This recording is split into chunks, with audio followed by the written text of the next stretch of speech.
helping people do what they love. Through her dynamic career branding process, she helps job seekers and small business owners discover their career passions and showcase their professional superpowers through compelling LinkedIn profiles, standout resumes and websites, pinpoint networking, and memorable interviews. She also co founded a community service program called Boomer Works, helping 50 plus professionals re-career into self employment. Her passion is best captured in her tagline: for every hire, there is a higher purpose. And we always welcome Shira. Shira is a huge supporter of the Career Gateway program, of our virtual 50 plus employment expos. We can't thank Shira so much for her dedication to our 50 and better population and helping us get back into the workforce. And thank you, Shira, and take it away. Thank you. Thank you, Jody. Good to see you, Anne. So, navigating age discrimination. This is a topic that I hear about all the time. I have been a career coach now for 15 years. I've been a recruiter for 30, and this is a topic that is absolutely pervasive. And in my humble opinion, this is as much about mindset as about anything else, and not just the employer's mindset, your mindset too. And I'm going to prove it to you. So there are a couple of what I'm calling presumed age inflection points that I hear about when people are talking to me and they come on a call, like a coaching call, and I say, oh, I'm such and such an age and I'm worried about age discrimination. So I have a little question for you. Okay. And Jody or Anne, if you could monitor chat. Yeah, yes, I will be doing the chat. Fabulous. All right. So everybody put in the chat when you believe employers supposedly start to discriminate. What age? And put in chat, and I'm going to be okay. You're going to read it out because I can't see the chat. So Jody's going to be my she's going to be my eyes. Okay, we have over 40, we have 50, we have 60, 45, 35, 35. Okay, 16. Okay, there you go. So yeah, anywhere from 35 on upward. Okay. So anecdotally, the number that I typically hear is 50. All right. Okay. These days, that's when I am with a coaching client, it's typically, well, I'm over 50 and therefore, right, I'm concerned. Well, the reality is that, funny enough, somebody mentioned 40, the EEOC, the Employment Equal Opportunity Employment Commission, actually forbids discrimination over people who are the age of 40 and over. Now, that was at that time, right? Like this is decades ago that number showed up. But a lot of us on this call today, think about where we are today, would think about a 40-year-old as maybe a kid, right? Depending upon your age, because as the generations have gotten older, I would say in some regards they've gotten a bit younger. Like there's an expression that says 65 is the new 45, right? People are staying in the workforce longer. There's a lot of energy and enthusiasm. But this is a mindset that I think people really kind of focus on. And then there's another mindset. When is the age that you think you're supposed to retire? And I don't even have to put this one in chat because this is the obvious number, right? 65. Well, the reality there is that age 65 became the recognized retirement age due to the Social Security Act in 1935. And also because of public pressure from the Great Depression. That is just a number. It was almost an arbitrary number. They sort of settled on it. In fact, back in the late 1800s in Germany, they kind of were looking at 65. You know, the US adopted it. But the point is, for decades, and 100 years almost, right, sort of, our country has sort of had this, oh, you retire at 65. How many of you know people are working to 70, 75, 80 plus? Right? It's not the age necessarily, right? It's a mindset. And so I want to talk us through today some of these ways that we can kind of address our mindset, your mindset, and the employers. And the first one is understand statistically the workforce is aging. Boomers and Xers who are in their 50s and 60s make up 46% of the workforce. All of you should be going, huh? Yes, 46%, and are staying in W-2 jobs longer than prior generations for at least a couple of reasons. Number one, a lot of people are saying, hey, 65, I'm still healthy and energized and active. I want to continue to make an impact. I want to have purpose. I want to have meaning in my life, right? Some people do retire at that proverbial age. And then 3 months later, after the honey-do list is gone, right? I want to go back. I want to work. I want to volunteer, what have you. That's the first reason. The second, which I'm sure the other half of you are saying to yourselves, I can't afford to retire. Okay, so you need to keep working. Whatever the reason, This is what's going on. And so we have a lot of people who are more seasoned in the workforce, and employers are seeing that, right? So just understand you're in very good company. You're not unusual.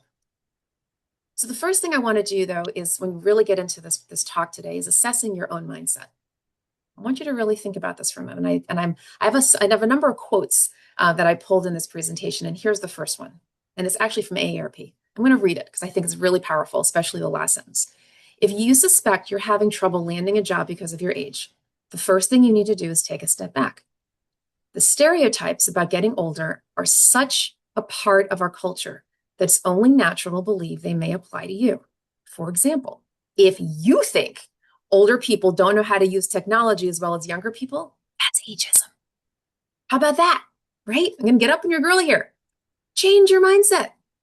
You are an experienced professional. You have so much to contribute to the workforce. If you have a mindset that says, I'm too old. They're going to think I'm this, they're going to think I'm that, they're going to discriminate. People feel that. But the opposite is also true. When you come in confident and humble and approachable and flexible and adaptable and ready to go, people are going to feel that too. And I'm going to really break this down for you in our talk today. So part of this is adopting a new career mindset, right? Cultivate a search that views age not as an impediment, but as a testament to your accrued wisdom and experience. So I'm spending a little bit of time here, guys, before I go into all the techniques of what to do and what not to do with your resume, all those things. We're gonna get there. But right now, this is really about level setting how you think about your own age. Remember, as long as you're still alive, you can grow. And what's interesting about this quote is that it says that this person, JT O'Donnell, he says, I've seen a lot of seasoned workers in their 50s and 60s who got to a certain level in their career and thought, this is good enough. My skills are good enough. Meanwhile, the whole world around them was changing. And that's not unusual. In fact, for many years, about a couple decades, I used to be a generational diversity speaker. I would talk about the boomers and Xers, millennials, and all Gen Z and all the things. And we would typically say that, especially when it comes to technology, people under the age of 35, it tends to be, tend to see technology as innovative and the next thing. And for people over that age, they tend to see it as a tool. It's like, well, something I've got to use. Well, when we get, the older we get, the more sort of lowercase c conservative we get in our mindset around what we actually know. This is the way we've done things. Legacy mindsets prevail. Not for everybody. I appreciate that. There's always an exception to the rule. But in general, as a demographic, we tend to do that a lot, right? We look at, okay, let me just kind of do what I need to do. Well, look at Anne's wonderful presentation, all about AI. I'm not going to, I'm not overstate it. And yet, this is what we have to talk about today, right? You got to think about, how are you adapting to AI? This is not a light thing. This is really changing the way of the world. And I appreciate that a lot of folks are very, risk averse around it. But if you really think about it, in a lot of ways, AI is just a really, really, really fancy Google search. Okay, if you've been using Google, if you've been doing searches, they've come up. It's been using AI for a long, long time. This is just a really fancy way of doing it, where you have to learn how to ask strategic questions. Okay, now I'm not an AI expert. Don't pretend to be. But really be thinking about, how are you going to level up your skills, especially now? And it's not just your age, everybody, right? It's disrupting every single aspect of life. How are you going to lean in? There are lots of certificates you can get. This is the time to really embrace, and not just AI, right? But also other technologies. So shifting your mindset, but also shifting your language. And I address two words with you right now. I'm going to say, let's move beyond the A word, age. So Jody, if you can go monitor the chat for me, I want all of y'all to put in, when you think of the word age, okay, I want you to think as it relates to employment and employers and their mindset. I want you to think about, what are all the negative words you think they're thinking about when you think that they're thinking about age. What are the negative words that they're saying? Just put a few in chat. Tired, old, slow, expensive, not applicable. They can hire a younger person that's cheaper, can't adapt, dated, retired, non-tech savvy, feeble-minded, too senior, rigid, inflexible, health, not fun, stuck in their ways, expensive and bossy, things, right? Not fascinating, all the things. Not loyal, stubborn, curmudgeon, hard to manage, lots of wisdom, expensive, challenging. They smell rebellious. Okay. We got it, right? I, of course, just for the sake of space, I put down a few, right? Just a few. We get the point. But see, I needed to get it out, right? We just need to get it on the table.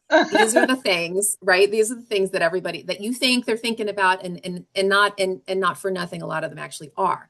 But I want to shift your mindset here toward a concept of what I'm going to call career stage. Because at the end of the day, it's actually an important distinction. Get this, guys. Nobody actually knows your age when you get on the interview. I've just put a period at the end of that sentence. Nobody knows your age. The only thing they can look at is your career stage. They don't know you're 50, 62, 75. They don't know. They're not looking at your driver's license. You know, they don't know. So I'd like for you to shift your mindset around career stage. And I've come up with a few concepts that I'm hoping is going to help shift your mindset to counter this whole age thing. And that's the fact that you're experienced. You're experienced. You're knowledgeable. You're emotionally mature. You can mentor people. You're resilient. You're stable. All these things and more. Hopefully you'd have just as long of a list as the other list that you just chatted about if I asked you to put it in chat. Okay? This is where you need to stay. Now, with that said, there are old mindsets, and employers will often consider mature candidates as overqualified. All right? I'm about to address that in a second. But in order for me to do that, I don't want you to get lost in all of the negative stuff. I want you to sit with this concept of career stage. You have all of these attributes and more if you are confident enough to embrace it. So no matter what they're thinking about on the other side, which is how we're going to deal with the rest of our talk today, you sit firmly in this place of, yes, I have what to share. Yes, I'm mature. I can mentor, work ethic, whatever it is that you're thinking that you bring to the table as a more mature candidate, own that. And then we can deal with their mindsets. All right. So let's talk about this whole idea of being overqualified. Now, as I mentioned, I'm a recruiter, I'm a coach. I deal with employers all the time. And yes, I have absolutely heard over the years an employer saying when they're giving me a search, well, I'd like somebody earlier in their career, blah, blah, blah. Right. And I go, la, la, la, la, I can't hear that. I have to push back on them. But I do hear that. So I'm going to give you a whole bunch of sort of overqualified kinds of pushback that and they do address the things that you put in chat. And then we're going to kind of unpack some of them. So the first one is, all right, this is the first overarching mindset. You can do the job in your sleep and you're going to get bored. Now, sometimes that's true and sometimes it's not. With all of the things that I'm about to share, sometimes it's true and sometimes it's not. Stereotypes exist for a reason, because sometimes it's true and sometimes it's not, all right? So we're not trying to say that all of this is always untrue. Sometimes it is. But that said, for you, if you are applying to a job and you've been doing that job, I'm making this up, I'm pick a director title, right? And you've been at that level for a long time because that's really where you enjoy being. You're not trying to be the CEO. You just really love what you do. When you showcase all of your years of experience, these days it's not really as much a badge of honor. It used to be when people were like, oh, you've got X amount of years and da-da-da-da, how a lot of people will put on their resume, 25 years of experience, whatever. On resumes, that's no longer a badge. Actually, they might be thinking, hey, you're going to be bored and you're going to leave. You're going to be a flight risk. Mm-hmm. Another one, let's say you are, again, whatever level you're at, the misperception could be that they're thinking, oh, you actually really want a senior level role, so you're settling for a level down. And let me actually clarify what I just said. I don't mean actually if you're staying level. I mean, actually, if you were a higher level, let's say you were a vice president, and now you are applying for a manager role. And the reason why you're doing that, it's not just because you're actually settling. Maybe you've made a decision, an intentional career decision. You don't want the stress of being a VP anymore. You would really much rather be an individual contributor or do something lighter. In fact, I'll give you a real example. One of my coaching clients, Michael, I learned of him through my job search network, and he was actually at that level. He was a number 2 executive with a nonprofit, and he was in a COO type of a person. But the reality is that he didn't really enjoy being at that level. He really enjoyed being a database guy. an IT guy, but in particular database work. Well, he and I met. As it turns out, as it happened, I mean, this is rare, but as it happened, I happened to land a search right at the same time that he and I were working together. And it was for a database person, director, IT person for a small nonprofit. And I had just met him and I called the client. I'm like, look, I said, I've got this guy. He's amazing. I said, I know what it says on paper, but the reality is this is the level he really, really wants. Not that he's settling for, but he really wants it. And they said, great. They hired him. He's been there like 3-4 months and they love him. Okay. Now, he happened to have an advocate like me, and I understand many of you won't, but there are ways that around that, right? When you're networking with people, especially if you get an internal champion, somebody who can refer you into the role, which by the way is the way that most people get hired now. Put AI aside, because listen to this, only 3% of job applicants these days actually result in a hire, online applicants. And that was a stat that was quoted by an ATS company called Ashby back in May. Only 3% of online applicants result in a hire. You have got to network into your search. So if somebody is an internal champion for you and is able to say to the hiring manager, look, this person actually wants to take that step down, they might actually believe them. All right. Again, salary expectations too high. I mean, you could probably predict everything I'm about to say. And I'm not going to say anything unusual, but I do want to share with you exactly what they're thinking. And notice, by the way, the top of my slide says the business thinking behind your overqualified. It's not personal. They are making a business decision when they're hiring you. They are trying desperately to minimize their risk in the hire. I don't know if people know on this call how expensive it is, how legally risky it is to make a full-time hire. Employers are held to unbelievable standards by every agency you can imagine, from your pay to employment law and leave and this and that and the other, and discriminate. They are held to some really high standards. So they have got to be super careful when they make these decisions. And there's training and there's culture fit, all of the things. So they really want to make sure they're doing it right. Salary expectations, right? They might be thinking that you're too high. And of course, they might be thinking you're about to retire. Now, that may or may not be true. It shouldn't be relevant. I'm not saying it shouldn't be relevant. But again, it's a mindset that they might have. And the fact is that I will tell you, the whole 65 thing, here's what I've seen. A lot of people hit that age and go beyond it. They think, 65 is my age. I've got the money, and then they don't end up retiring because they want to stay active and they want to stay making an impact. And it's 66, 67, 70, whatever, right? And so you might think I'm going to retire, and then maybe that isn't the case. Also, that you may not want to be managed by younger staff. Again, might be true, might not be true. But if it's not true for you, if you're completely flexible, these are things you can address, and we will talk about that in a bit. And similarly, that your qualifications may seem intimidating to less experienced staff. Again, might be true, might not be true. If you have somebody who's maybe a couple decades younger, I might look at your qualifications and say, whoa, right? I can't actually live up to their expectations, and they are either supervising you or they are your peers. Okay. So what do? You address the elephant in the room. Give me a cute elephant. You address it. You address it. And there are a number of ways to do that. And this is part of what I'm going to be explaining today. So the first thing is show them you're not a flight risk. Remember, risk aversion. So I'm going to give you an example. Now, there are other things you can do, but there's one particular thing I want to emphasize here. If what not to say when or if they say to you, so, do you think you're going to enjoy this role? Or are you, what do you think about this role? Here's what not to say. Oops. I'm willing to do the work. Folks, language matters. I have heard this over and over and over. And people say this phrase, willing to do this work, very casually. Like, yeah, I'm willing to do it. No. Do you know what they're thinking? That you're settling for it. I'm willing to do the work. Now, you're not thinking I'm willing to do the work. You're just saying it very casually. That's what they're hearing. Oh, you're settling. You don't really want to. Rather, say, I want to do it. When you say, I want to, you're leaning in. It says that you're being intentional. Intentional. Remember, they don't want a flight risk. They don't want someone who's going to be perceived to be bored in the role. If you're actually interested, tell them in no uncertain terms with a lot of enthusiasm. Another thing, demonstrate humility. Okay? Show your willingness to lead and to follow. I'm sure everybody on this call has a willingness to lead and to follow.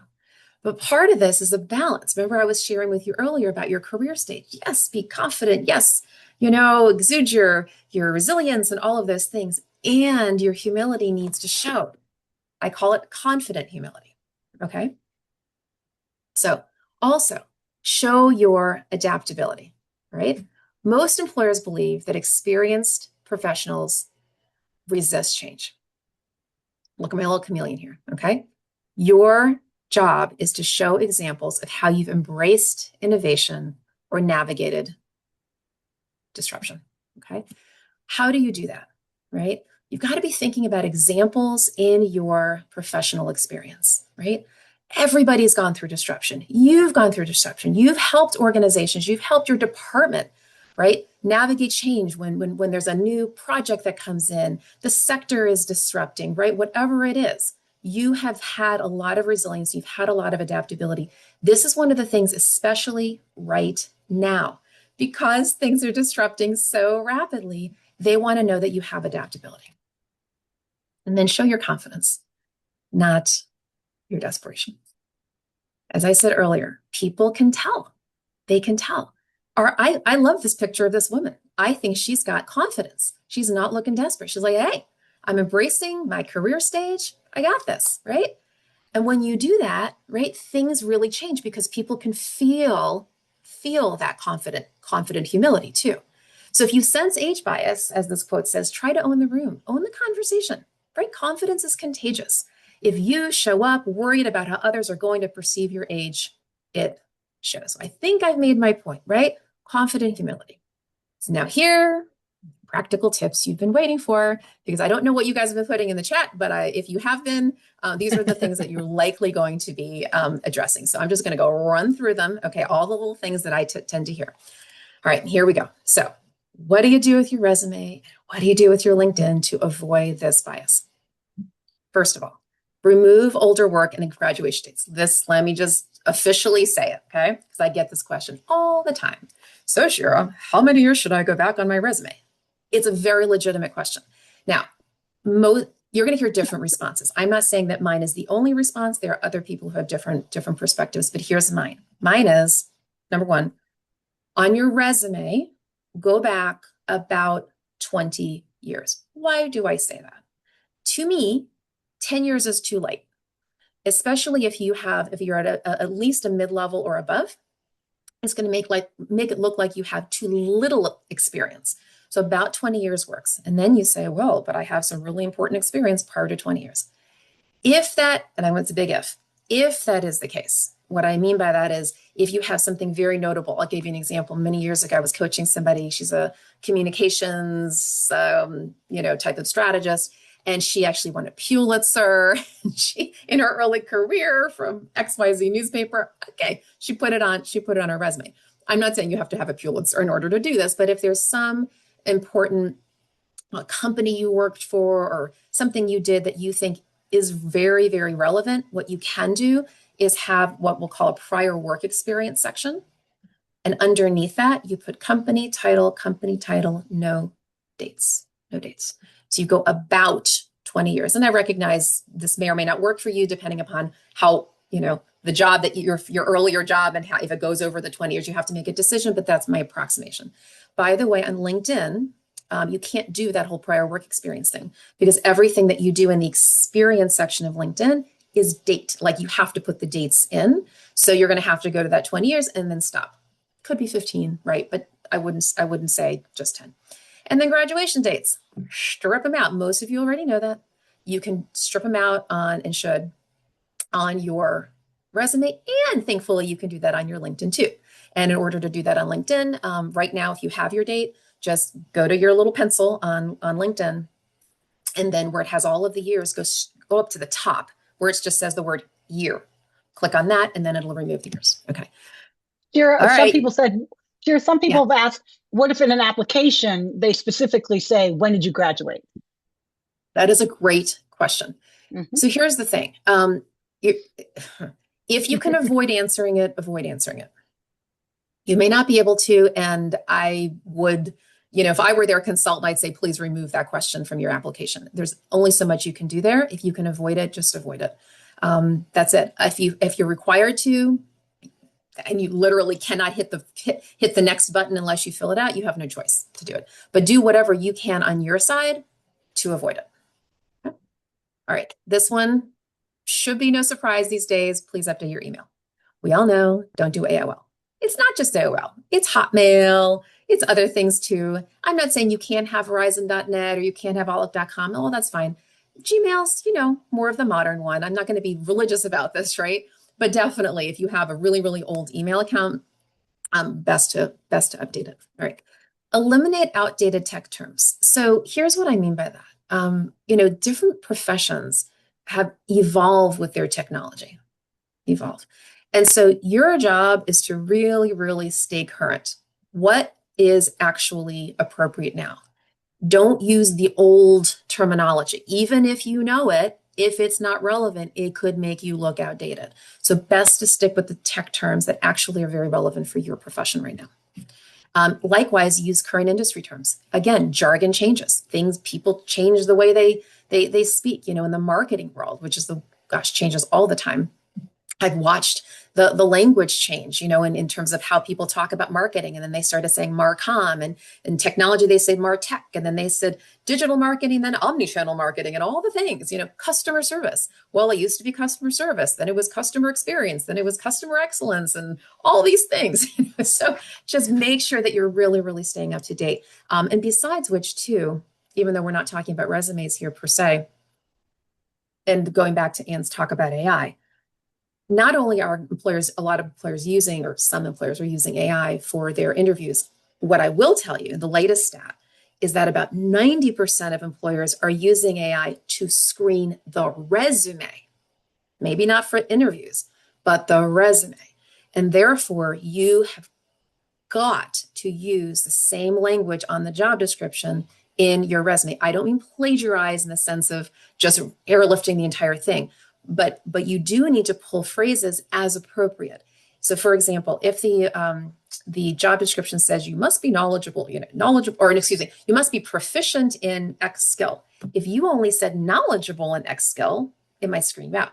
So you airlift the phrases that are accurate for what you actually know how to do. Don't make things up, right? Don't just paste the whole thing. But people are using AI to do the screening, and you need to be very, very sensitive to use the exact phrasing. The example I always like to use is, if they said meeting planning and you said event planning, say meeting planning. It's that kind of thing, right? Be very, very specific. Upgrade your headshot.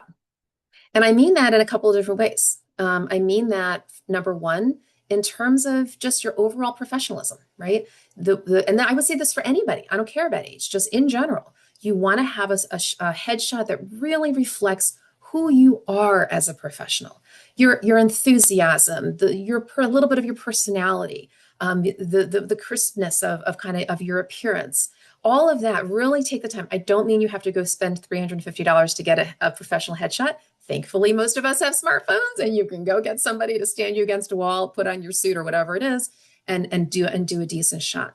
The other thing too is I do encourage you. I know this sounds a little bit, counterproductive given the whole age conversation, but to have a little truth in advertising and update it to kind of where your career stage is right now. I've seen many people whose headshots are kind of 20 years out of date, and then when the employer gets you on the call, they're like, "Wait, what?"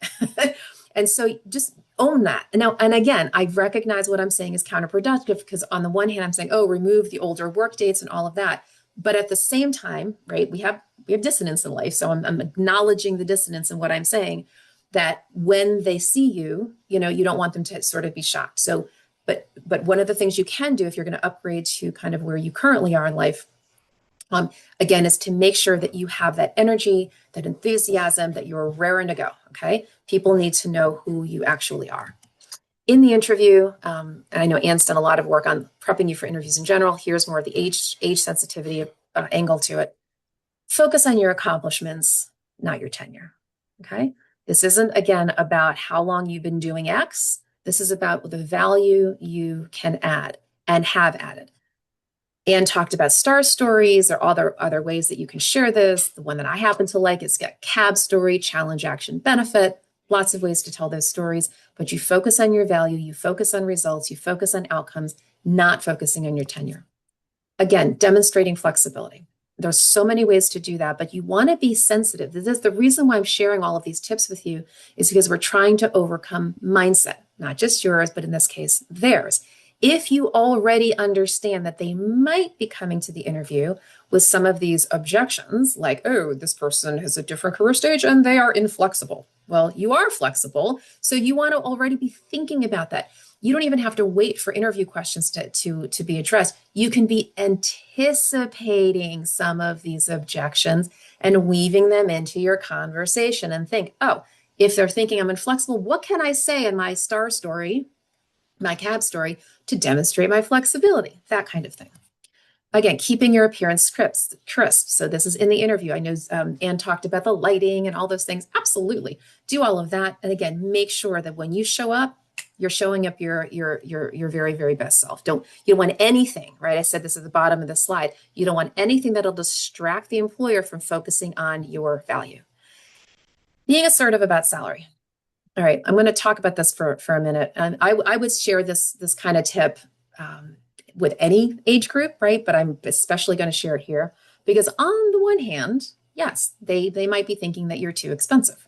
On the other hand, the very best time to negotiate salary is in the interview, because after that, everybody class all at once. What's your next raise going to be? 2 to 4%, right? You get COLA by and large.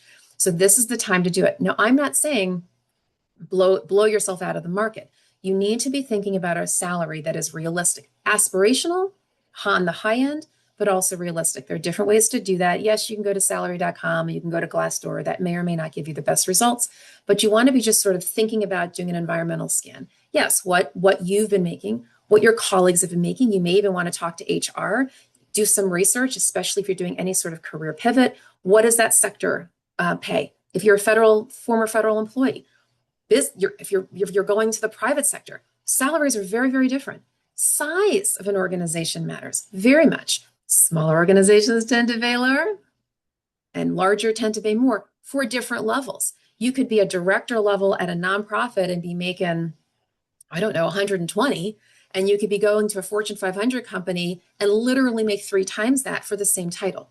So titles differ, right? Depending on sector, depending on size.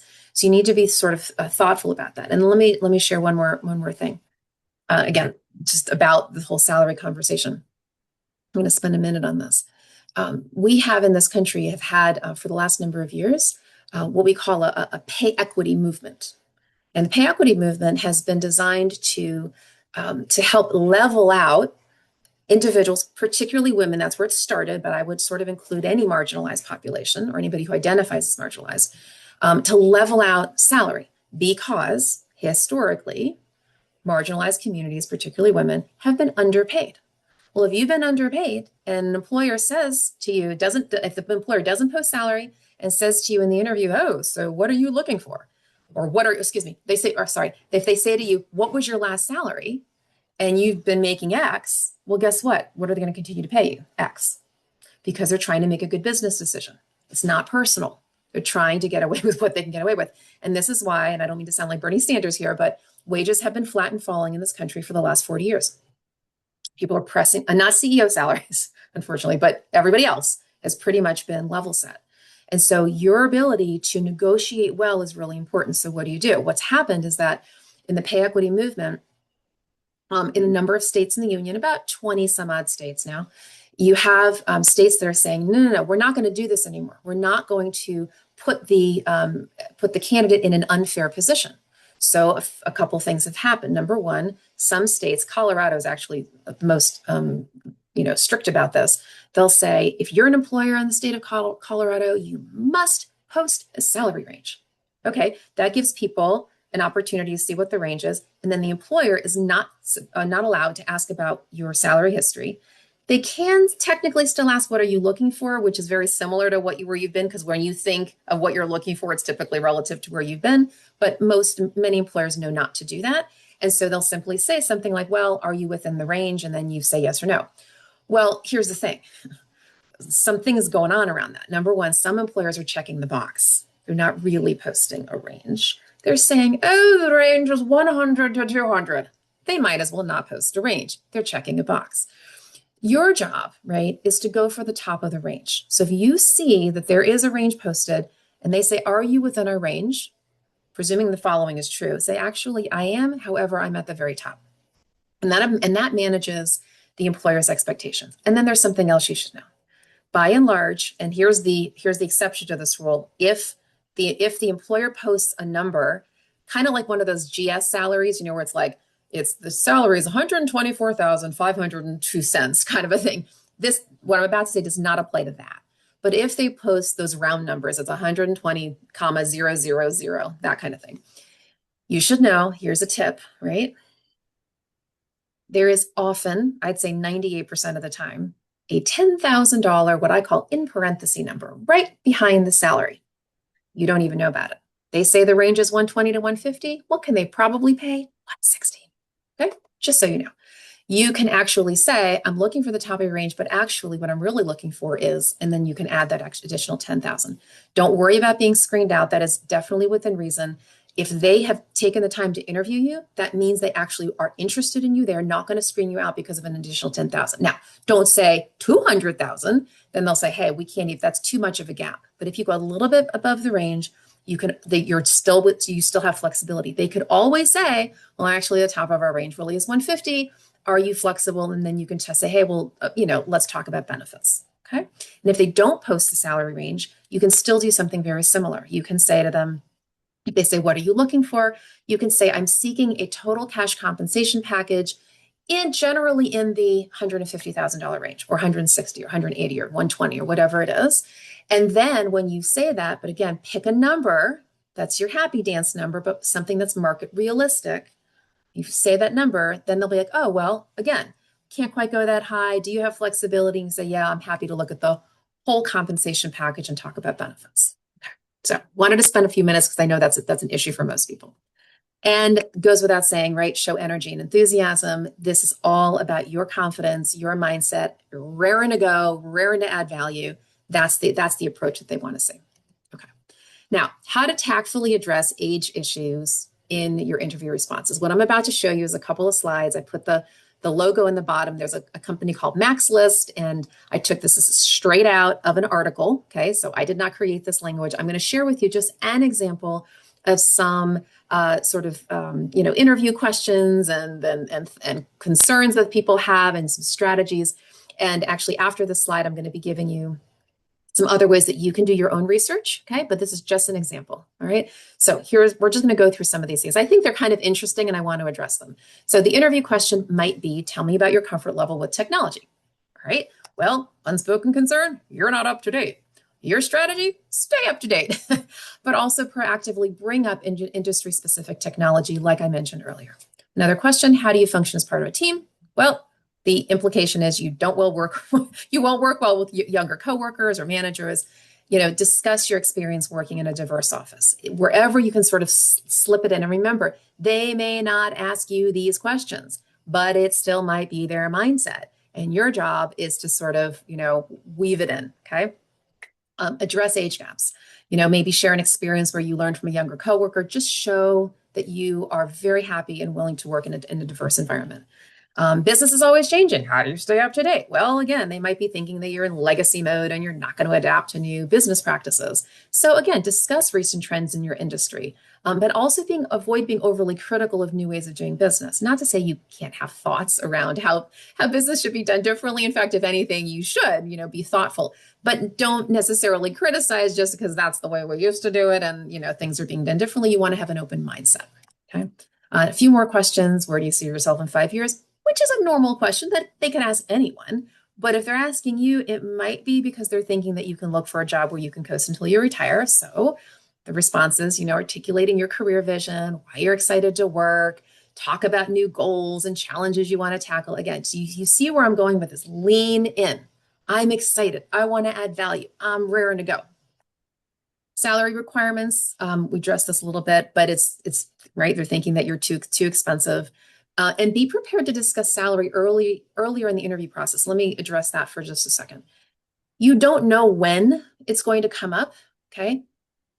honestly, good recruiters will address it very early. And you're like, but I don't want to talk about it early. You want them to talk about it early. Trust me, if they don't post salary, you don't want to be $50,000 off. You want them to address it. It's better for you and better for them. And you certainly don't want to be cagey when the employer asks the question, because again, that's not good for you either. If you say, well, I'm flexible, you're not actually flexible. I don't think you're going to take $20,000 a year. You have a range in your mind.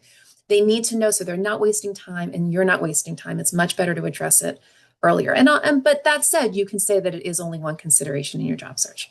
What other benefits are you looking for? Well, again, they're thinking you're going to be too expensive with health benefits. This was an interesting one.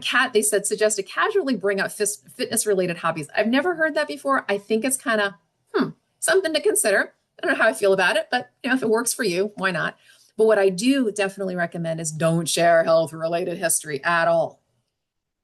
So important. And this is in general, not just because of your career stage, but just in general, whatever your life stage is. If you have had anything health related, once the employer knows, they can't unhear it. They can't unhear it. And you don't want to give them any reason to discriminate. So just keep that all to yourself.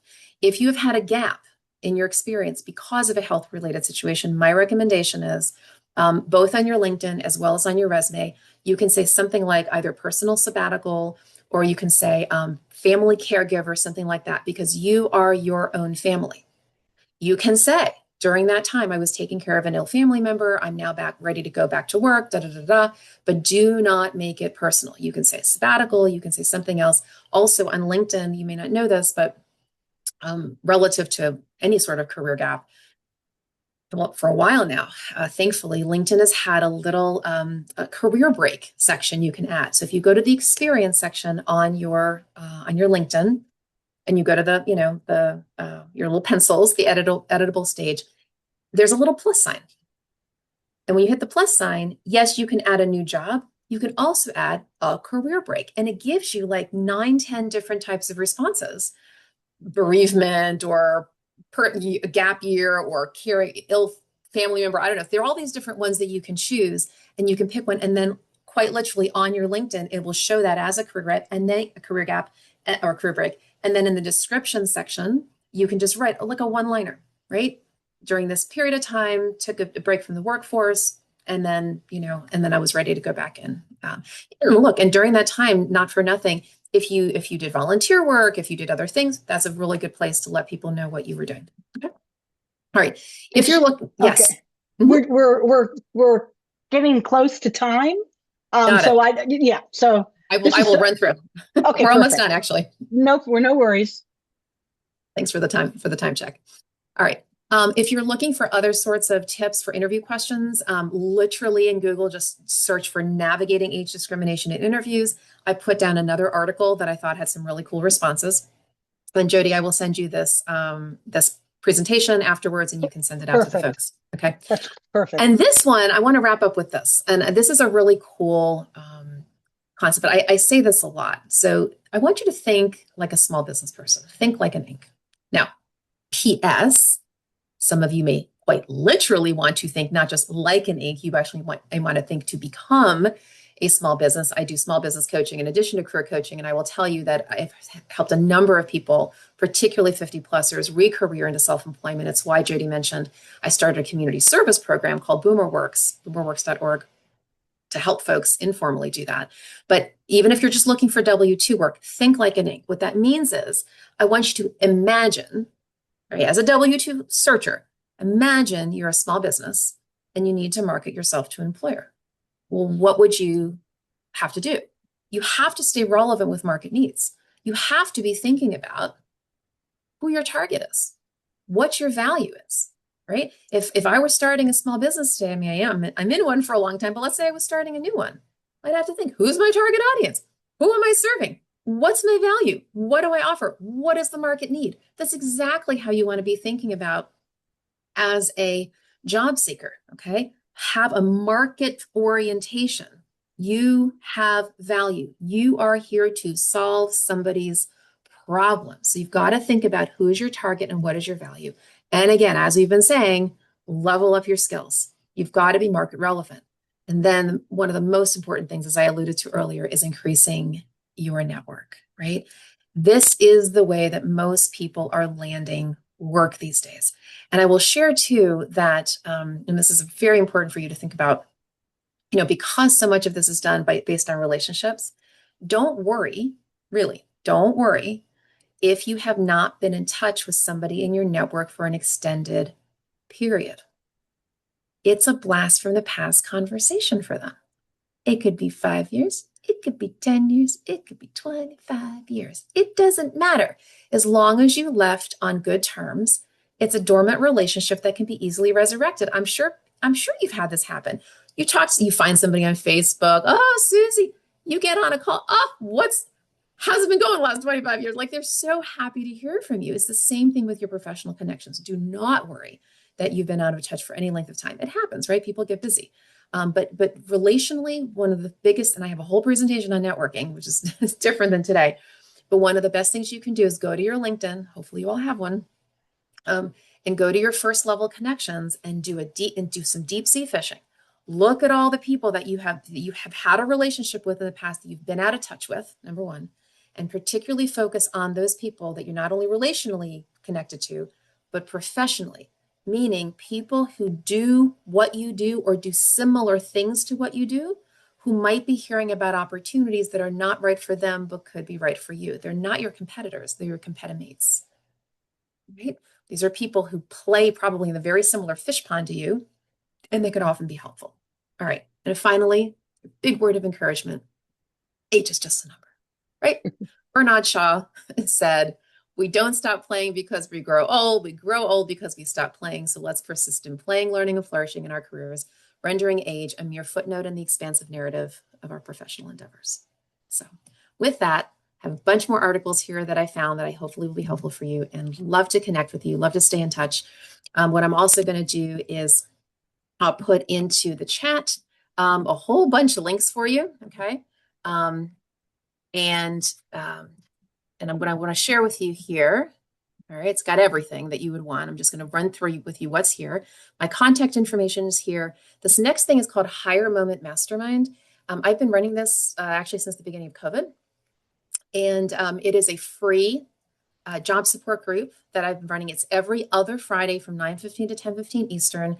It's a couple things. It's an open Q&A for job seekers. It's myself and a couple of colleagues, another career coach, another recruiter, and we just answer job search questions. And in addition, recently we've also, depending on time permitting, we've also been helping people to network and go in breakout rooms and look at your LinkedIn profile and see if you can introduce people to each other.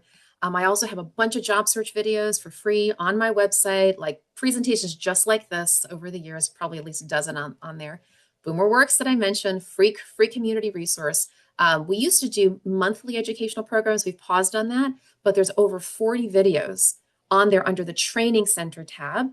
If you're looking to explore self-employment, we have all kinds of resources, from how to conceptualize your business, marketing, networking, all kinds of things, even how to use Instagram, right?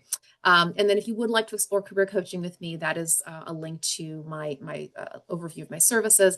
And if you just like a free 30-minute consultation, no obligation. If you just have some questions, you'd like a little bit of free advice, I'm always happy to do that. Please feel free to reach out. So hopefully all that has been helpful. I know we're almost out of time. So Jody, if you'd like to share anything, questions or what have you. Well, unfortunately, I would love, we have questions, but you've answered pretty much, as we're going through.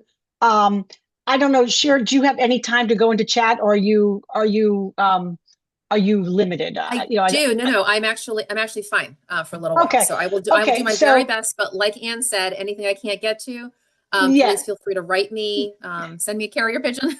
Sure. And Shira, you are going to be providing Ann Happ your presentation today, so that everyone will get. So Shira's presentation will be available on our website, as well as Ann Happ will send it to you in the big email blast that we will send. So these presentations will be included. Do not worry. Also, the recording from today's presentation will also be on our website as well.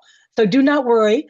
I think if you start like looking about from like 11:30 down, and you can kind of see what questions. I mean, some of them are just comments, and so, but there are Right. some good questions, Shira, that you Right. might want to address to them. Yeah. Okay. Yeah. I'm happy to do it.